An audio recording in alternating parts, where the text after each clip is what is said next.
¿qué tal? Yo soy Alejandro Mosqueda y el día de hoy hablaremos sobre la topología y el psicoanálisis. A darle. En general, los psicoanalistas no estamos habituados a preguntarnos por el tiempo, el espacio, la materia, la energía, y nos dejamos llevar generalmente por el sentido común, la intuición, la experiencia, por las cosas tangibles, vaya, por todo aquello que entra a través de nuestros sentidos. Lo que concebimos como realidad está inmerso en una tridimensionalidad.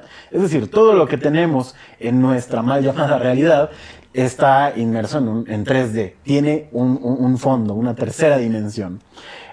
Lo cual nos hace pensar que todo aquello que está en el campo es tridimensional, lo cual sería falso, ¿no? Podríamos pensar que el espacio es tridimensional en sí, lo cual, una vez más, es falso. La espacialidad puede tener la dimensionalidad que sea necesaria dependiendo la geometría que lo esté estudiando. Es decir, el espacio tiene las dimensiones necesarias para ciertas teorías. Considero que lo más conveniente el día de hoy será definir primero qué es esa cosa extraña llamada topología. Y de ahí partamos a por qué es importante o no para el psicoanálisis, o incluso para cierto psicoanálisis.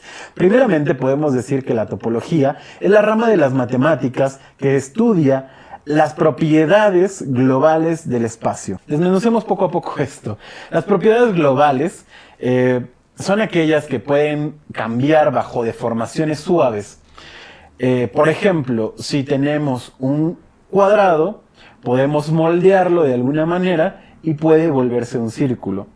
Y si lo volvemos a moldear, ¿no?, podemos tener incluso un tazón, por ejemplo, ¿no? En la topología las cosas se pueden estirar, se pueden comprimir, se pueden arrugar, etcétera, etcétera, etcétera, en forma continua y en cualquier dirección en realidad. Pero tiene un par de condiciones. ¿Cuáles son estas dos? Que no se puede ni cortar ni pegar. De tal manera que esta se vuelve una geometría no métrica, como sí sucede, por ejemplo, con la geometría euclidiana. El hecho de que sea una geometría no métrica permite estudiar aspectos cualitativos del espacio. La geometría euclidiana, por su parte, será aquella geometría que todos y cada uno de nosotros conocemos porque nos las enseñaron en el colegio, ¿no? Es esta geometría en donde todo ángulo y segmento puede medirse. Por lo tanto, es necesario conformar su tamaño y su forma. Es decir, para que un triángulo siga siendo el mismo triángulo, tiene que medir exactamente lo mismo. ¿Puede desplazarse? Claro que sí, pero conservando sus propiedades. En esta teoría, es decir, en la geometría euclidiana, un triángulo es diferente a un círculo. Incluso un triángulo es diferente también a otros triángulos que midan diferente que sí mismo, ¿no? Podríamos decir que a manera de resumen, la topología es lo que queda de la geometría cuando suprimimos toda noción de medida. Esto no quiere decir que esta geometría sea mejor que la euclidiana, por ejemplo, ¿no? Simplemente permite cosas muy distintas y funciona para cosas totalmente distintas. La geometría topológica o la topología está en dos dimensionalidades. Por lo tanto, ¿qué nos permite esto en el psicoanálisis? ¿Para qué nos sirve esta idea? Bueno, pensar de manera distinta sería una primera respuesta, ¿no? Pensar de manera distinta nuestra pobre y limitada tridimensionalidad, ya que la topología requiere de dimensiones que no son posibles en nuestra realidad, una vez más, ¿no?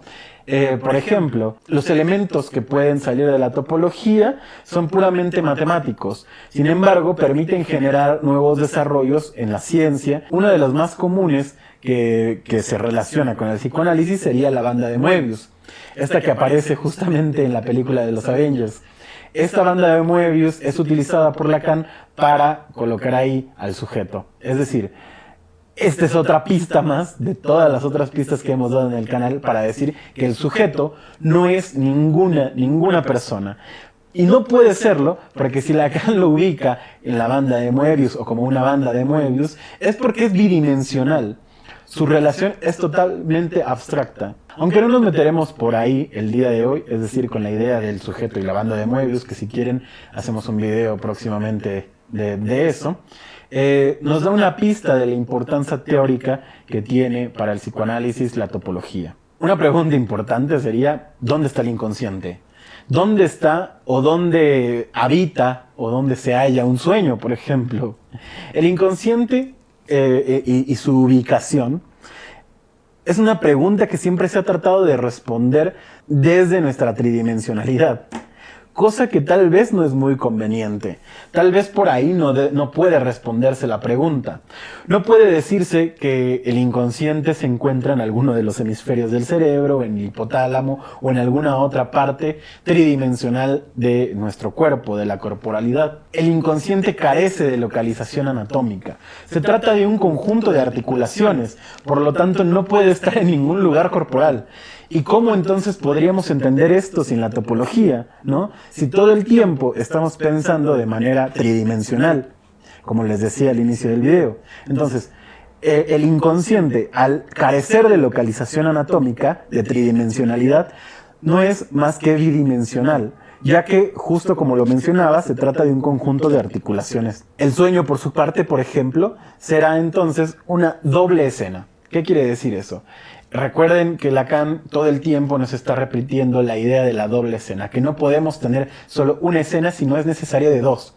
El sueño sería esa doble escena de nuestra primera, formando un doble bucle justamente. Esta doble escena se presenta generalmente como una formación del inconsciente, lo cual podríamos plantearlo de mejor manera con la doble escena, con el doble bucle, ¿no? Otro concepto de la teoría de Lacan, por ejemplo, que será importante, que carece de tridimensionalidad, será el objeto A, por ejemplo. Dicho elemento es pura abstracción, es bidimensional. No hay ningún objeto en nuestra tridimensional, en nuestra vida cotidiana, que pueda representar al petit A. No tiene tridimensionalidad posible. La topología, como las matemáticas y la lógica, que era lo que les venía diciendo en el video anterior, no sirven, digamos, para validar nuestra teoría o algo similar, sino que más bien nos sirven para que, digamos, vayamos ablandando la intuición, que comencemos a pensar cosas que antes no eran intuitivas para nosotros, comiencen a ser intuitivas.